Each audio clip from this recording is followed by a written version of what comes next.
আসসালামু আলাইকুম সুপ্রিয় দর্শক শ্রোতা, বাঙালপাড়া নিউজ থেকে আপনাদের সামনে উপস্থিত হলাম আমি মোহাম্মদ রাতুল ভূঁইয়া। দেশ ও প্রবাস থেকে যারা ভিডিওটি দেখছেন তাদের আন্তরিক শুভেচ্ছা ও অভিনন্দন। তো চলুন দর্শক, চলে যাই বিস্তারিত খবরে।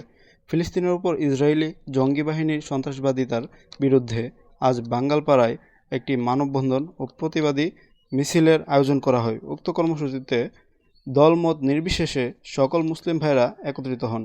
উক্ত কর্মসূচিতে ফিলিস্তিনের পক্ষে বক্তব্য রাখেন বাঙালপাড়ার বিশিষ্ট ব্যক্তিবর্গ। পরিশেষে দোয়া ও মোনাজাতের মাধ্যমে কর্মসূচি সমাপ্ত করা হয়। তো চলুন দর্শক, আমরা দেখে আসি আজকের কর্মসূচির অংশবিশেষ।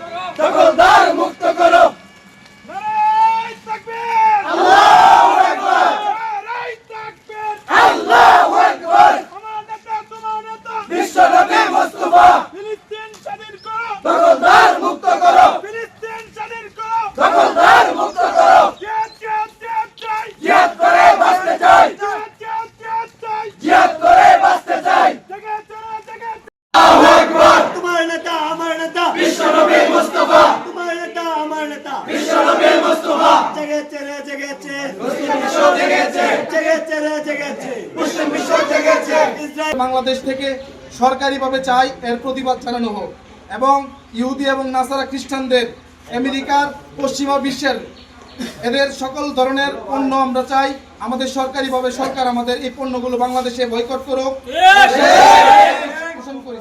এবং রাসূল পাক সাল্লাল্লাহু আলাইহি সাল্লাম বলে গেছেন ফিলিস্তিনের খুরাসাত থেকে একদল কালো পতাকাবাহী সৈনিক এই যুদ্ধে অংশগ্রহণ করবে। যদি তোমরা মুসলিম হও, তোমাদের শরীরে এক বিন্দু রক্ত থাকতে পর্যন্ত তোমরা যদি বরফের উপর দিয়ে হোক হামাগুড়ি দিয়ে তোমরা যদি অংশগ্রহণ করতে পারো, তোমরা অবশ্যই অংশগ্রহণ করো, কারণ এই কালো পতাকাবাহী সৈন্যদল হবে মুসলিম বিশ্বের বিজয়ের ঝান্ডা। আমরা পৃথিবীর সকল মুসলিম ভাইদেরকে 200 কোটি মুসলিম ভাইদেরকে আহ্বান জানাচ্ছি, আমরা যার যার তরফ থেকে যেভাবে পারি আমরা এই যুদ্ধে অংশগ্রহণ করব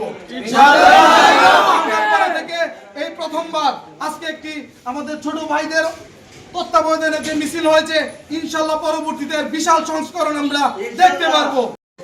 বিসমিল্লাহির রহমানির রহিম।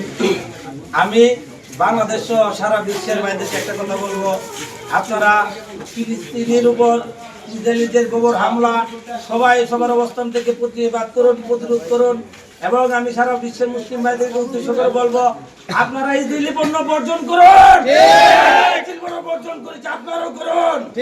প্রতিটি আরব রাষ্ট্রকে আমি উদ্দেশ্য করে বলতে চাই আপনারা দাসত্ব বন্ধ করুন, আগ্রাসন বন্ধ করুন, আপনারা আপনাদের অবস্থান থেকে প্রতিরোধ করে তুলুন।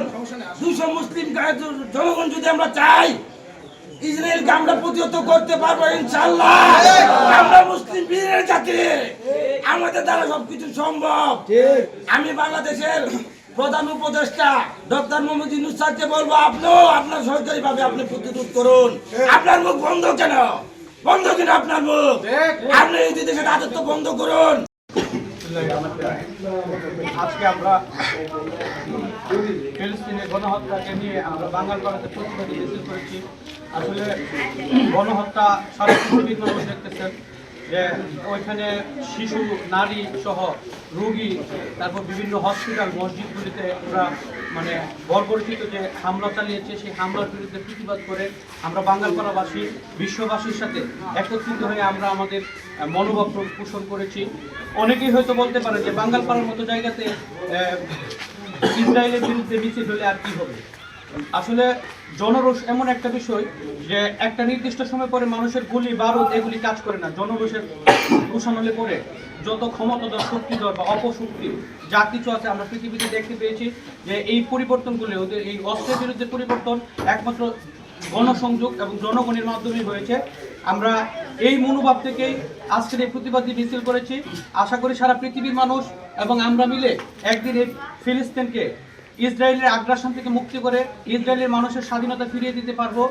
রব্বুল আলামিন যারা নিহত হয়েছে প্রত্যেককে শহীদের মর্যাদা দান করেন। আমিন। ইয়া রব্বুল আলামিন ইসরায়েলের কালকে আপনি ভেঙে দেন। আমিন। ইয়া রব্বুল আলামিন ইসরায়েল থেকে আপনি ফিলিস্তিনকে রক্ষা করেন। আমিন। ইয়া রব্বুল আলামিন আপনি ইসরায়েল থেকে ফিলিস্তিনকে রক্ষা করেন। আমিন। ইয়া রব্বুল আলামিন বিশ্বের মুসলিমকে আপনি এক করে দেন ইয়া রাব্বুল আলামিন বিশ্বের মুসলমানকে আপনি এক করে দেন ইয়া রাব্বুল আলামিন আমাদেরকে জিহাদ করার তৌফিক দান করেন ইয়া রাব্বুল আলামিন আমাদেরকে জিহাদ করার তৌফিক দান করেন ইয়া রাব্বুল আলামিন বিশ্বের যত মুসলমান নির্যাতিত প্রত্যেককে আপনি হেফাজত করেন ইয়া রাব্বুল আলামিন বিশেষ করে আপনি ফিলিস্তিন থেকে রক্ষা করেন